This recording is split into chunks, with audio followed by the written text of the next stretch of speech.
Alright guys, welcome back to Makiki 1988. As you know by now, my name is Michelle, and I am so happy to share with you the third and final bag that Santa brought me for Christmas. Although this last gift did arrive after Christmas, I had my heart set on this beautiful Maison de Sèvres bag, and it arrived and I was just very disappointed.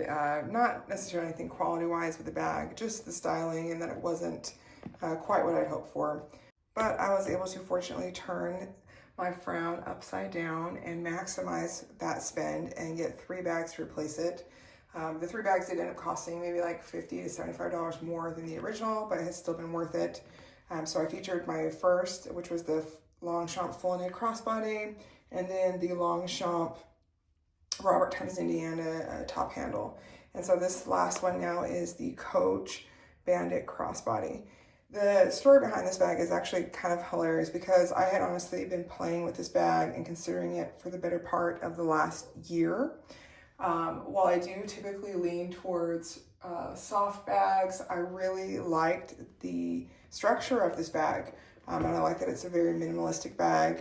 You know, it just comes with a leather strap that threads through the, I guess the top hardware.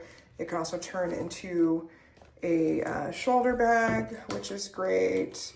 I'll probably carry it like that at some point once the leather strap has softened a little bit more. I love it as a crossbody. And this is also another one of those bags where I saw the Coach version first before realizing that it was like inspired by some other, name brand bags. So here's the front. This is a compartment bag. So you've got the divided compartments, a back slip pocket, the other side with the beautiful 1941 hang tag, and the bottom. And of course, as many people talk about, I love that this one doesn't truly sit like the bag on the bottom. It's kind of on like that glazing. So it's like it's another form of feet. But I had looked at this bag. I actually was really in love with this bag with the black on black version with the pewter hardware. I am eagerly looking for an all black bag. And unfortunately, you know, when I went to get this bag, they did not have any of the black on black available. Couldn't even find them online on Poshmark or anything. But for the fact that this bag was on sale for $175, where it normally sells for $300, I was able to go ahead and pull the trigger and get that. It's so funny because when I first started looking at it, honestly, I was trying to talk myself out of this bag, like, oh, you don't need that. I'm trying to get away from Coach. I'm trying to look at some other brands. And the style kept like attracting my eye in other more expensive brands. So I was very interested in the Celine Triumph, the teen bag. I was interested in the Longchamp box trot bag. I was able to find the Longchamp box trot bag like on sale for maybe like $330, and I was actually about to order it. And then my senses kicked in. They're like, oh my gosh, Michelle, no. Go look and double check and see what Coach was doing with this bag. And so I think it was just like a couple days after Christmas, they had it marked down for $175. And I was like, you know what? I know I'm kind of over the Coach branding, but like this logo is no bigger than the logo that, you know, Celine and Longchamp have, so I'm gonna go ahead and get it. And I'm so happy that I did. I love this bag, and I love that this bag makes me think harder about what I really need to carry with me. I feel like it's super classy, whether it's like a dress up outfit, kind of dressier casual outfit or what have you. I do especially love the mechanism to close it, that it's not just a magnet, since sometimes those can get weakened over time. If you look closely, it's almost kind of like a 3-piece connector, and then you have that male output. So you really have to use, it's like a force mechanism, so you really have to use a little strength to get that. I do have this bag packed fully because I just came out of my Longchamp vanity case, and I wanted to show you that, like, you know, full-size items can fit in here. As I continue carrying this bag, though, I will downsize and use like my smaller lip products, my smaller perfume products, and then I'll probably just grab one of my packs of hand sanitizer. But this is how I have it packed right now. So in the front, I still am so in love with my little Dior mirror that came with one of my Christmas gifts. I love that it's nice and slender and it has a great mirror for viewing just little, lipstick touch-ups. The only key I have to bring out is just my house key, so I have that cute little keychain set up right there in the front pouch with it. While I do love the mini bags, I have a requirement for myself that I have to be able to fit my phone in the bag, as I'm trying to just spend less time on my phone, especially when I'm out and about. So sometimes I'll put it in my jacket pocket, but my preference is to have it fit in my bag. So that fits in there. And then I've got my Merit lipstick in the color Slip.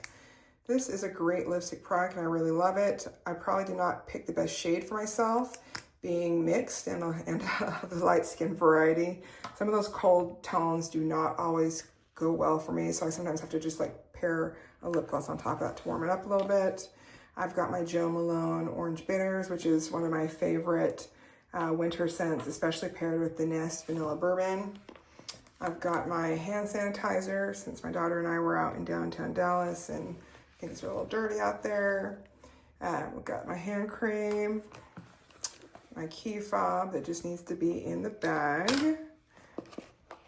got a tampon, and then I know some people complain about this pouch in the Bandit. I could keep it or leave it, but I actually have been enjoying using it as like an EDC pouch.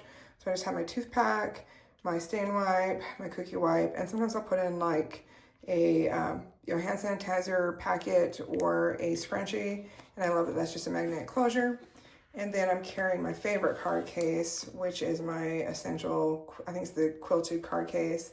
I have thought at various times about getting a different card case because I kind of like the ones that have like the ID window, but honestly, I just love this one so much, I've just given up on wanting to get any other card cases. I'm going to use this one until the threads fall out. But I love this bag and it's been a great carry. I've had it for a couple weeks now.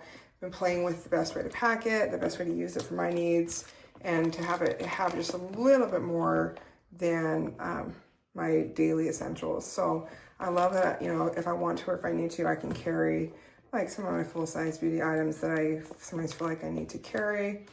And then because of the way the bag is structured, most things do stay in place, even as like I bring my phone, ooh, nails and mirrors, even as I bring my phone in and out of the bag. So like I said, I have it a little bit overstuffed because I just came out of my other bag and I'm back into this one, but I'm also trying to stretch the bag just a little bit.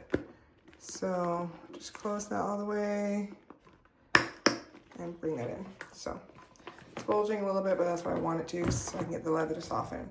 But this has been a great, great bag.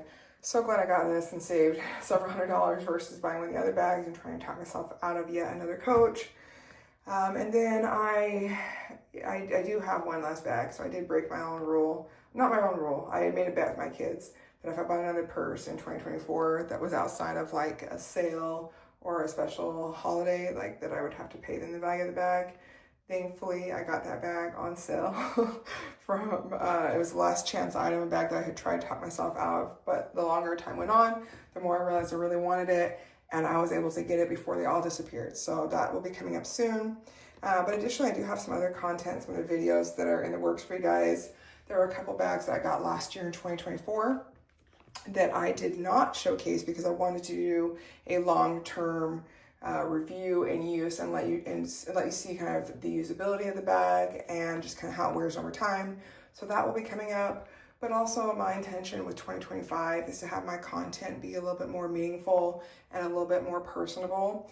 As much as I love purses and all the things that go with it, that is just a small fraction of kind of like who I am and how I operate. And in my day-to-day life, people often ask me about just certain things in general, like how I structure my life or how I focus on goals or how I'm able to like stay driven and working towards the things that I'm doing. And as I share that, the more I realize like, you know, maybe I'll just share that here too, just because it's something that I love talking about. So some of those videos will be upcoming. There will be things including, you know, my dramatic like weight loss, how I kind of changed my own thinking to change my life and the impacts like that has had. I'll talk about my planners that I use, and how I use that to kind of structure my personal and professional life, and just sharing some of those details that you may or may not be interested in. But if you are, I look forward to interacting with you in those videos. If you have any suggestions or any things that you would like to see or hear from me, I tell you, I am literally an open book. I am not ashamed to share parts of my life, to share my story, to share my past, my present, and my goals for the future. I think as you know, people and as women in general, we do ourselves a disservice by not showing up more authentically, and I don't say that in like a shaming way. I just say that I think sometimes we keep the less than stellar parts of our lives secret when we're willing to share a little bit of our truth. I think we we can stand to not only help ourselves, but help other people from a more genuine place, and just kind of levels that playing field. And I think sometimes it is very humbling to tell our personal stories. You know, what you see now is not what has always been. And so that's kind of the direction that some of this additional content will take. And I thank you guys for stopping by and watching another video here on Makiki 1988. I'll see you in the next one.